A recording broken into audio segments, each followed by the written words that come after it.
Bab 259 bersaing menyebar uang. Sugu adalah toko barang antiknya Andrew. Tanda toko tersebut hanya sebesar telapak tangan seseorang, orang-orang juga tidak dapat melihatnya jika mereka tidak memperhatikannya. Manajer gemuk itu tertegun di tempat. Kalau begitu spanduk itu. Oh, aku salah mengirimnya. Lepaskanlah spanduknya. Setelah aktor Dev selesai mengatakannya, dia memerintah pengawalnya untuk melepas spanduk yang digantung di pintu masuk Yuanming, dan langsung membuangnya ke dalam tong sampah. Kemudian dia menyuruh pengawalnya untuk menggantung spanduk yang lebih besar di atas pintu masuk toko barang antik Sugu. Keringat bercucuran di kepala manajer gemuk itu dan wajahnya pun memerah karena malu. Dia tidak tahu apa yang sebenarnya telah terjadi, tapi untungnya itu hanya aktor Dev seorang. Pada saat ini, 7-8 orang turun dari mobil mewah. Mereka semua mengenakan setelan dan bersepatu kulit, di mana semuanya itu merupakan tokoh bisnis terkenal di kota Gopo. Manajer gemuk itu tidak menyangka akan berjumpa langsung dengan begitu banyak tokoh terkemuka itu. Ia pun mengabaikan aktor Dev, segera bergegas menyambut mereka. Direktur Smith, Direktur Jack, Direktur Luke. Tanpa diduganya, orang-orang itu bahkan tidak memandangnya, melainkan langsung melewatinya, berjalan lurus menuju pintu depan toko barang antik, Sugu, dengan ramah menyapa Andrew. Sekelompok orang terkemuka itu tiba-tiba datang memberi selamat.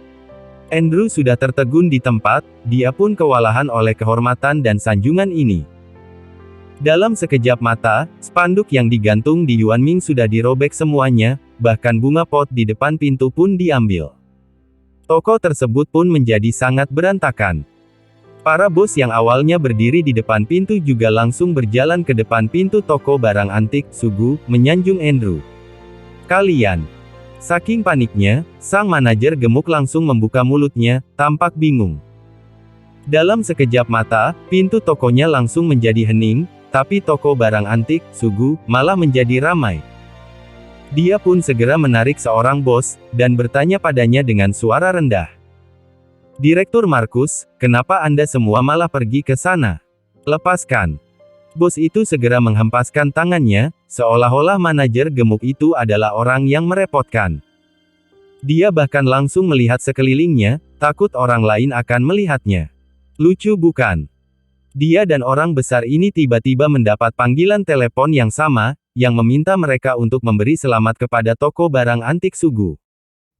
Panggilan telepon itu datang dari pemegang saham mereka, meminta mereka untuk jangan mengungkapkan ke publik. Bagaimana mungkin mereka berani untuk tidak mentaatinya, bukan? Manajer gemuk itu berkeringat deras, hampir tidak bisa berdiri tegak. Rocky sekilas meliriknya, lalu berbalik dan pergi. Perusahaan orang-orang ini memiliki saham keluarga Lin, sisa 1 atau 2 perusahaan yang tidak memiliki sahamnya telah ditelepon oleh mitra mereka, yang telah dicarikan Billy, untuk datang kemari dan memberi selamat. Tapi yang mengejutkan Rocky adalah bahwa investor Yuanming yang kecil ini bahkan tidak dapat diselidiki, ini sangat aneh. Saat dia hendak masuk, dia melihat Lian membawa Jinu, William, Jordan mereka yang dengan girang berjalan kemari. Para tokoh bisnis dari keluarga terpampang kota Gopo ini, bersama-sama muncul bersama di Antique Street, di mana telah menarik perhatian orang dan membuat mereka heboh. Master Rocky, selamat atas pembukaan toko baru Anda. Begitu Lian maju, dia langsung membungkuk ke Rocky. Beberapa tokoh bisnis yang berada di belakangnya juga berdiri sebaris di bawah pandangan semua orang, membungkuk ke Rocky. Dalam sekejap mata, seluruh orang di jalanan itu menjadi heboh. Ini mengejutkan. Semua ini merupakan tokoh bisnis dengan kekayaan ratusan miliar rupiah, yang biasanya hanya dapat dilihat di balik layar kaca ataupun surat kabar, tetapi mereka malah bersama-sama membungkuk ke Rocky. Apa sebenarnya koneksi toko barang antik, Sugu, yang hancur itu, dan juga Rocky dengan mereka? Rocky, yang tampak tenang, mengangkat dagunya dan bertanya, kenapa kalian bisa berada di sini? Jinu langsung tertawa dan berkata, bukankah kamu menelepon Lian, memintanya untuk membeli beberapa bunga pot? Direktur Lian pun memberitahu kami, dan kita semua memutuskan untuk datang kemari, memberi selamat, sekaligus memeriahkan sejenak. Lian pun menyanjungnya dengan berkata, "Master Rocky, ayah mertuamu baru saja membuka toko baru, dan kami pun sudah menyiapkan hadiahnya." Begitu menerima panggilan Rocky, Lian segera memikirkan cara untuk membuatnya bahagia, jadi dia memberitahu para tokoh bisnis kota Gopo, bersiap-siap untuk memberi kejutan pada Rocky. Baiklah. Rocky terdiam sejenak. Dia awalnya hanya ingin membeli 2 bunga pot, tetapi dia tidak menyangka Lian akan melakukan pertunjukan yang besar ini hanya untuk menyanjungnya. Tapi karena mereka telah kemari, tidak masalah jika ingin memeriahkan sejenak. Master Rocky, apakah Anda barusan memiliki masalah dengan tokoh di seberang itu? Tanya Jinu. Ketika datang kemari, dia mendengar orang yang lewat membicarakannya. Rocky dengan ringan berkata, "Itu hanya badut saja, aku sama sekali tidak menaruh perkataannya ke dalam hati." Dasar tidak tahu malu, berani-beraninya dia mencari masalah dengan Master Rocky. Jinu segera mengambil kesempatan tersebut, mengeluarkan ponselnya menghubungi seseorang. "Selidiki Yuan Ming hingga bagian dalamnya, lalu hubungi temanku dari Biro Industri dan Komersial, dia adalah orang yang ahli." Pada saat ini, suara gemuruh besar telah mengganggu panggilannya. Seburan angin yang kuat menghembus dari atas kepalanya. Kerumunan tersebut berseru. Mereka melihat 5 helikopter yang terbang di atas langit, di mana terdapat spanduk yang digantung di atasnya. "Selamat atas pembukaan toko barang antik Sugu. Direktur Lian dari perusahaan Tektronix. Selamat dan sukses atas pembukaan toko barang antik Sugu. Jinu dari perusahaan Kings. Selamat atas pembukaan toko barang antik Sugu. Direktur William yang mewakilkan seluruh keluarganya dari perusahaan Helcott. Selamat dan sukses atas pembukaan toko barang antik Sugu. Ketua Kabinet Pavilion Treasure dan seluruh metafisika Nang Uang."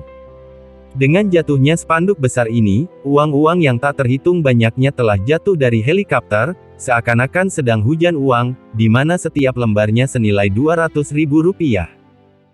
Kerumunan tersebut menjerit dan dengan gila mengambil uang tersebut.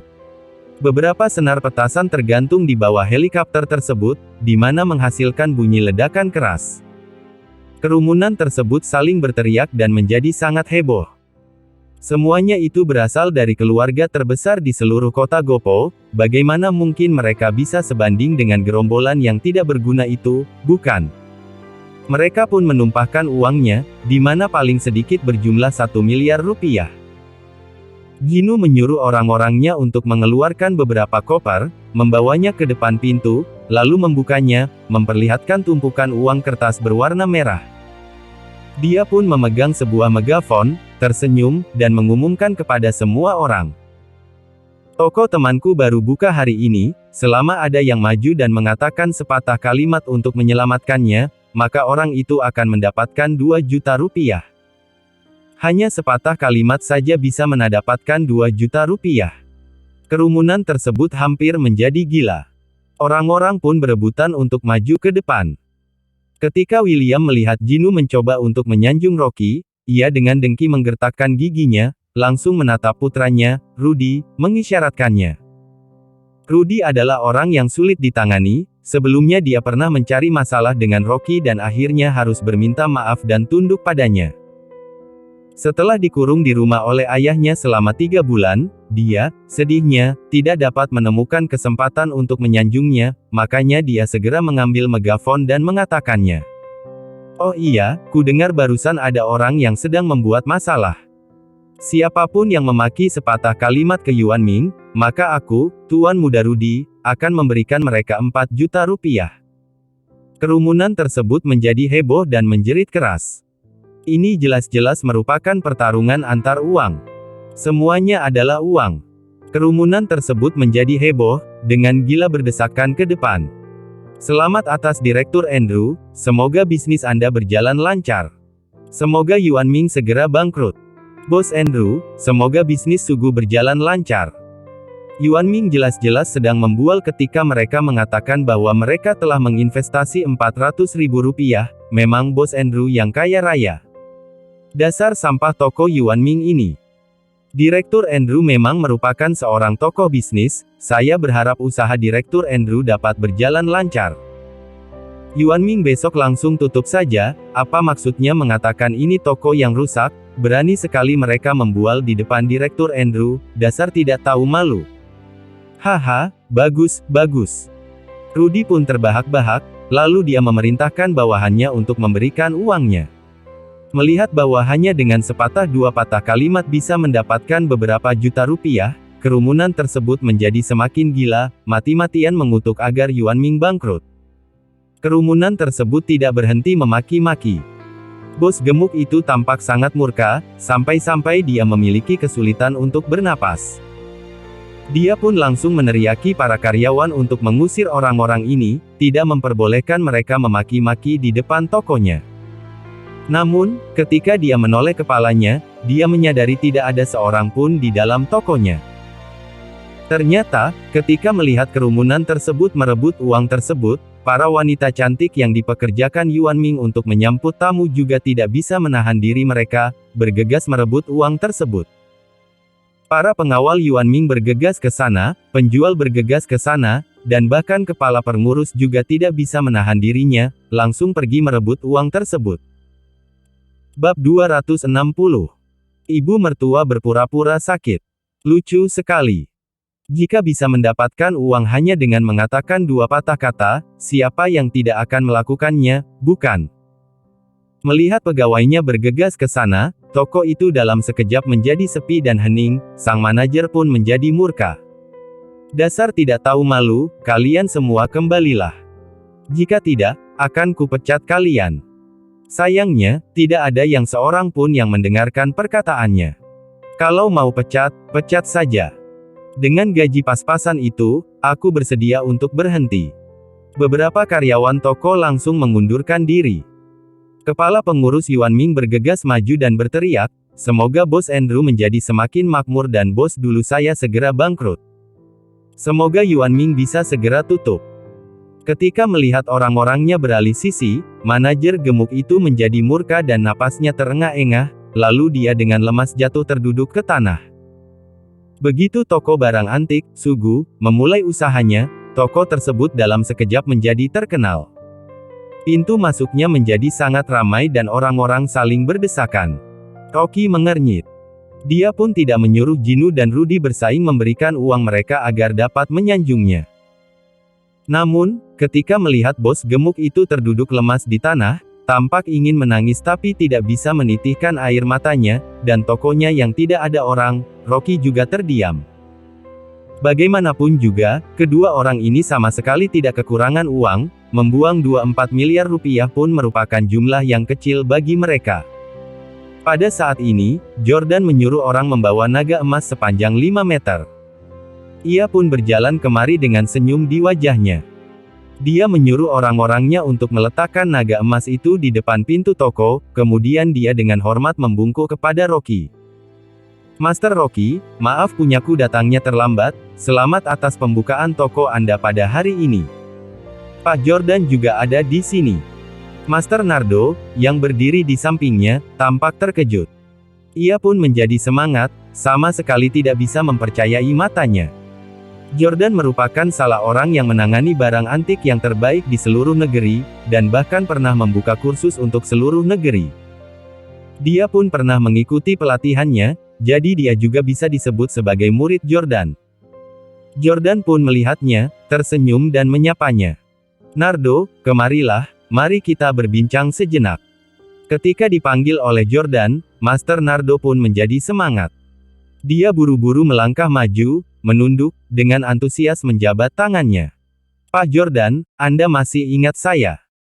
Saya tidak menyangka Anda datang kemari, kenapa Anda tidak mengatakannya dari awal bahwa Anda akan datang, saya pasti akan datang menyambut Anda. Setelah selesai mengatakannya, dia dengan hati-hati tersenyum. Pak Jordan, apakah ini toko yang dibuka teman Anda? Jordan tersenyum dan berkata, ini adalah toko. Yang dibuka saudaraku punya mertua, jadi tolonglah kamu membantunya juga. Iya, saya adalah muridmu, saya tentu akan membantunya. Bos Nardo tampak terkejut. Dia tidak menyangka Jordan, orang yang hebat ini, malah memanggil Rocky sebagai saudaranya. Untungnya ketika Jenny meludahi dia, dia tidak banyak bicara mengenai sikapnya, kalau tidak, dia akan menyinggung Pak Jordan. Bos Nardo, dengan sangat kagum, segera berjalan ke toko barang antik, Sugu, berjalan hingga ketiba di hadapan Jenny, lalu langsung menunduk. Nyonya Jenny, maaf saya sebelumnya tidak mengetahuinya dan hampir akan bertingkah tidak sopan terhadap Anda. Uang kompensasi untuk jasku tidak diperlukan, tolong maafkan sikap kasar saya. Ini adalah hadiah kecil saya untuk Anda. Setelah mengatakannya, Bos Nardo segera mengeluarkan budak emas sebesar telapak tangannya, lalu dengan hormat menyerahkan ke Jenny. Bagaimanapun juga, dia adalah orang yang dibayar Yuan Ming untuk datang kemari, mengapa dia harus menyinggung saudara Pak Jordan demi untuk puluhan juta rupiah, bukan? Jenny, yang dikelilingi kerumunan yang sedang menyanjungnya, tampak sangat bingung, tidak memahami apa yang sebenarnya telah terjadi. Ketika melihat budak emas itu, dia tiba-tiba tersadar kembali. Astaga, emas! Jenny dalam sekejap menjadi semangat, langsung mengambil budak emas. Saking bahagianya, ia pun tersenyum lenar. Bos Nardo, apa yang kamu bicarakan? Mulai hari ini, kamu adalah teman Andrew kami. Apa yang terjadi sebelumnya, aku dari awal sudah melupakannya, hahaha. Begitu melihat uang, Jenny segera melupakan kejadian bahwa dia telah ditampar. Dia memperlihatkan senyuman palsunya, memeluk erat budak emas itu, tampak sangat ceria. Bu! Dewi tidak bisa termangu-mangu, dan bahkan tidak bisa mengatakannya keluar. Jenny dapat langsung dirayu hanya dengan satu budak emas itu. Ibunya sendiri hanya mengenal uang, bukan manusia. Melihat bahwa bahkan Bos Nardo yang diundang juga telah pergi, Bos Gemuk menjadi semakin murung. Dia, yang terduduk lemas di tanah, menangis tanpa menitik air matanya. Dia telah menyinggung siapa? Apa identitas sebenarnya bos toko rusak di seberang itu? Jika reputasi Yuan Ming langsung diskreditkan setelah dibuka, apa yang harus dijelaskan dirinya kepada investornya? Tentu akan merupakan masalah kecil jika dirinya dipecat, tapi dia mungkin saja tidak akan bisa melanjutkan bisnis ini untuk kedepannya. Selain itu, orang yang berinvestasi pada dirinya memiliki koneksi yang sangat besar, dan dia tentu tidak bisa menyinggungnya. Bos gemuk itu segera menerobos kerumunan, menghentikan Andrew, tersenyum paksa padanya. Bos Andrew, barusan saya yang bersikap kurang ajar, saya tidak menyangka Anda mengenal begitu banyak orang terkenal. Sayalah yang salah. Saya sungguh-sungguh meminta maaf, Anda adalah orang yang berhati luas, tolong ampuni saya, ya. Ayah, abaikan saja dia pantas mendapatkannya. Dewi berkata dengan dingin. Andrew terus terang berkata, itu adalah teman menantuku. Menantu Anda. Bos gemuk itu menatap Rocky dengan tatapan heran, lalu dia segera menyanjungnya. Saya tidak tahu menantu Anda begitu cakap, dia adalah pria yang hebat. Anda sungguh beruntung dapat menemukan menantu seperti dia. Wajah Rocky tampak dingin, ia pun tidak memiliki niat untuk meladeninya. Bos gemuk itu enggan untuk menyerah. Dia pun melangkah maju dan tersenyum padanya. Direktur Rocky, saya yang salah, saya meminta maaf. Tolong Anda berikan saya muka, jangan membuat toko saya yang baru dibuka dipermalukan. Rocky dengan dingin berkata, apakah kamu layak untuk diberi muka? Pada saat ini, Jenny dengan kesal bergegas ke depan, menamparkan wajah bos gemuk itu. Barusan kau menyuruh orang untuk memukulku, sekarang kamu secara tak tahu malu ingin meminta maaf.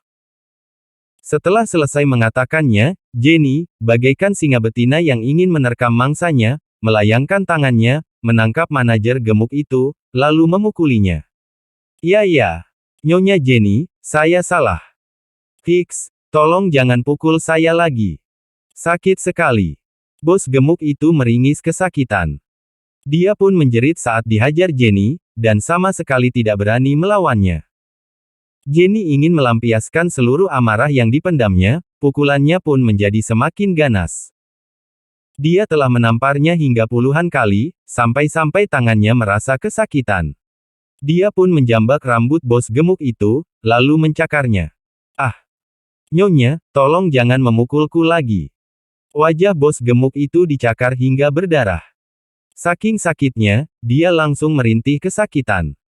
Ketika Dewi ingin maju, Rocky menghentikannya, lalu berkata dengan ringan. Biarkan saja ibu melampiaskan amarahnya, dia sendiri yang mencari masalahnya. Tapi, Dewi ingin mengatakan sesuatu, tapi ia pun terdiam.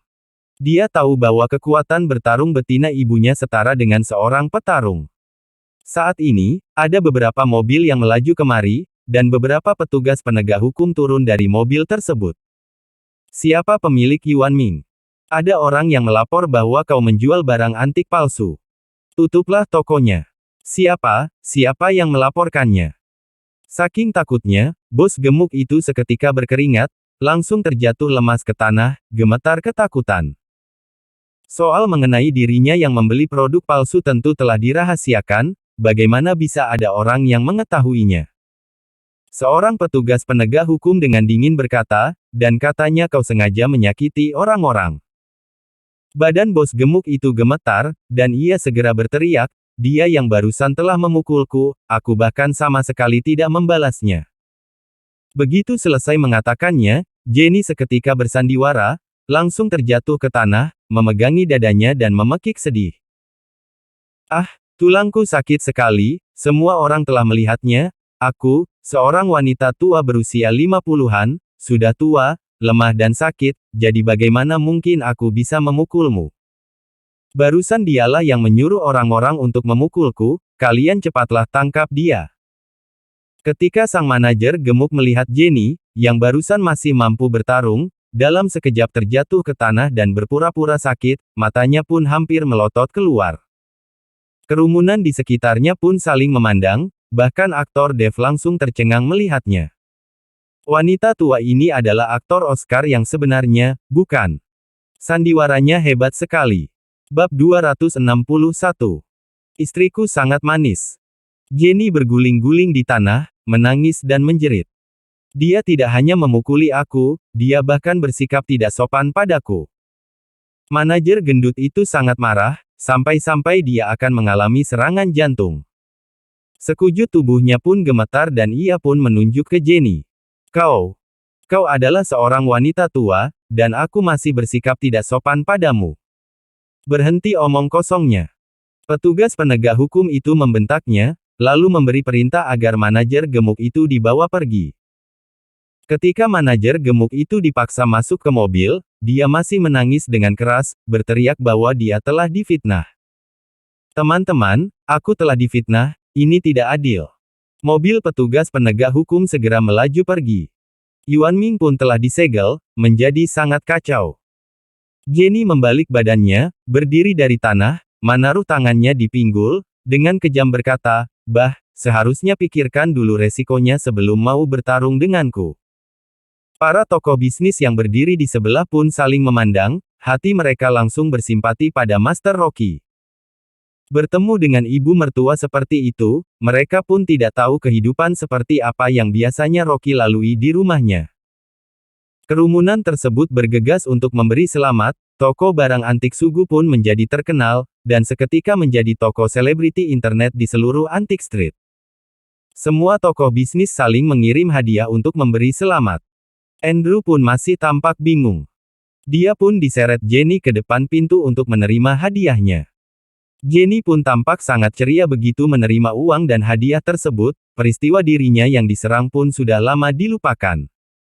Di toko, Dewi ragu-ragu sejenak, lalu berkata kepada Rocky. Apakah kamu yang meminta orang-orang ini untuk datang kemari? Mereka telah menampilkan kemegahan yang begitu besar, dan tampaknya mereka bukan teman biasa saja. Rocky pun tidak menyangka bahwa Lian akan membuat pertunjukan yang begitu megah, bahkan ada beberapa helikopter yang menjatuhkan uang, tetapi karena itu telah terjadi, dia juga tidak memiliki cara lain. Dia pun berkata, mereka adalah beberapa teman bisnis yang kukenal sebelumnya. Mereka saling bekerja sama, bilang ingin memberiku kejutan. Dewi mengerutkan keningnya. Dia tahu bahwa Rocky sebelumnya membantu memperkenalkan bisnis padanya karena dia mengenal beberapa tokoh bisnis, tetapi dia sama sekali tidak menyangka mereka begitu dermawan.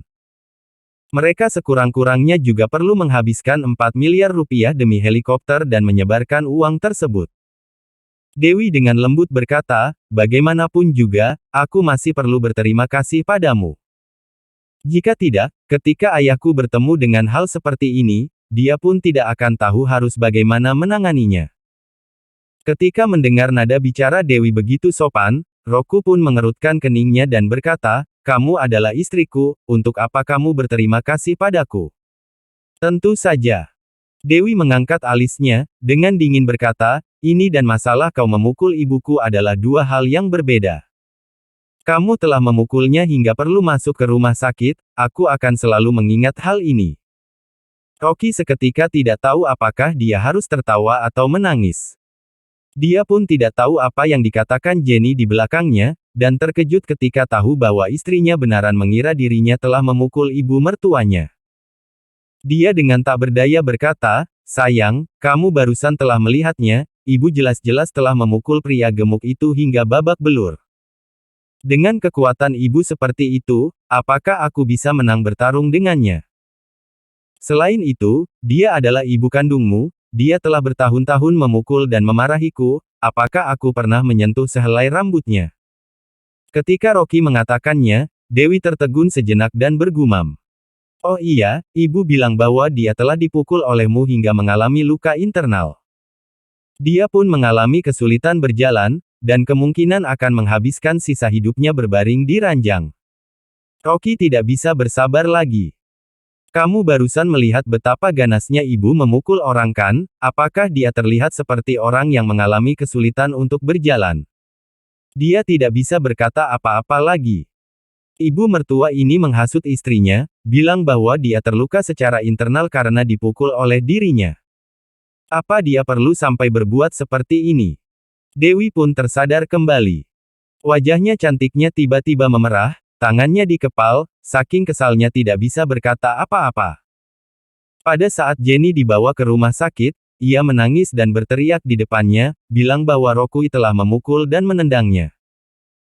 Meskipun Dewi tidak begitu mempercayainya, tetapi ketika melihat Jenny yang tampak sekarat dan bahkan tidak bisa berjalan, dia tiba-tiba menjadi murka, dan juga tidak menyadari bahwa Jenny sedang berpura-pura. Selain itu, Jenny barusan telah melakukan aksinya, terjatuh ke tanah, berpura-pura menderita, bahkan petugas penegak hukum pun tertipu olehnya. Dewi pun merasa semakin canggung, malu dan marah. Ibunya sendiri telah berbohong dan berpura-pura sakit, hanya untuk memfitnah Rocky agar dia akan menceraikannya. Ketika memikirkan sikap dinginnya terhadap Roku 2 hari itu, wajah Dewi memerah, bahkan leher dan telinganya juga menjadi merah. Dewi pelan-pelan mengangkat kepalanya, sekilas melirik Rocky, lalu menundukkan kepalanya dan dengan canggung berkata, baiklah, anggap saja aku yang salah, aku ingin minta maaf. Rocky pun menghela nafas lega. Perang dingin antara mereka berdua akhirnya telah terselesaikan. Rocky pun menggelengkan kepalanya dan berkata, bagaimana mungkin aku marah padamu, kamu adalah istriku. Hati Dewi terasa manis ketika mendengar perkataannya. Dia pun merasa sedikit terharu, tetapi dia juga merasa semakin bersalah. Dewi tahu betapa buruknya kepribadian Jenny, tapi dia juga tidak bisa berbuat apa-apa. Jenny adalah ibunya, apalagi yang bisa dilakukannya. Dia melipat kedua tangannya, dengan tidak nyaman bergetar dan berbisik, ibuku adalah orang seperti itu, tolong jangan memasukkan perbuatannya ke dalam hati. Jika untuk kedepannya ibuku bilang kamu memukulnya lagi, aku tidak akan mempercayainya lagi. Kali ini aku yang bersalah, kompensasi apa yang kamu inginkan? Kamu ingin memberiku kompensasi? Rocky tidak menyangka bahwa Dewi benaran akan membuat permintaan seperti itu. Sebuah pikiran tiba-tiba melintas di benaknya. Dia pun memandang Dewi, mendapatkan bahwa wajah putihnya memerah, menunjukkan bahwa dia tampak malu. Sekujur tubuhnya seketika menjadi panas, dia pun memeluknya, tersenyum dan berkata, karena kamu telah mengambil inisiatif untuk memberi kompensasi, maka aku akan menerimanya. Setelah selesai mengatakannya, dia meraih pinggang ramping Dewi, dengan berani mendekatkan wajahnya ke wajah Dewi. Tubuh Dewi gemetar, pupil matanya tiba-tiba membesar. Dia malah. Dewi menjadi panik, ingin memberontak, tetapi Rocky memegang erat pinggang rampingnya, membuatnya sama sekali tidak bisa bergerak. Selain itu, tubuhnya menjadi lemas, dirinya pun jatuh ke dalam pelukan Rocky. Wajah Dewi sangat merah dan jantungnya terus berdebar-debar. Dia ingin mengatakan sesuatu, tetapi mulutnya lagi-lagi telah ditutup, seluruh tubuhnya pun terasa aneh. Rocky juga merasa sangat bahagia dan bersemangat. Bahkan jika keduanya telah menikah selama 4 tahun, tetapi itu hanya sedikit lebih baik dari orang asing saja. Jangankan melakukan hubungan intim antara suami dan istri, bahkan jumlah mereka berpegangan tangan pun dapat dihitung dengan jari. Hari ini, Rocky, untuk pertama kalinya, dapat dengan berani merasakan bibir istrinya. Selain itu, istrinya pun begitu patuh, membiarkan Rocky melakukannya, di mana telah merangsang sekujur tubuh Rocky. Di luar pintu masih terdengar keriuhan orang-orang. Keduanya berpelukan erat di dalam toko yang dipisahkan oleh dinding. Dewi takut akan ada orang yang tiba-tiba masuk. Dia, dengan napas terengah-engah, mendorong Rocky. Wajah cantiknya pun memerah bagaikan tomat. Rocky, yang masih ingin melanjutkannya, menelan ludahnya, tersenyum dan berkata, "Sayang, kamu manis sekali." Rocky, tampaknya nyalimu semakin lama semakin besar ya, berani-beraninya kamu melakukannya tanpa meminta persetujuanku. Dewi mengertakkan gigi, dengan ganas mengatakannya. Dia barusan hampir akan kehabisan napasnya. Rocky terkikik-kikik, lalu berkata, "Kamu adalah istriku, apakah masih perlu mendapat persetujuan untuk melakukan hal ini? Bagaimanapun juga, tanpa adanya persetujuanku, kamu tidak bisa melakukan hal seperti ini padaku untuk kedepannya." Dewi berpura-pura marah. Dengan wajahnya yang merah, dia pun berbalik dan pergi. Jantungnya masih tidak berhenti berdebar. Ketika dipeluk oleh Rocky, dia merasakan sebuah sengatan aneh yang membuat kakinya lemas. Rocky pun terkikik-kikik dan mengambil kesempatan untuk mengejarnya. "Sayang, aku tidak ingin tidur di lantai, bolehkah malam ini aku tidur di ranjang?"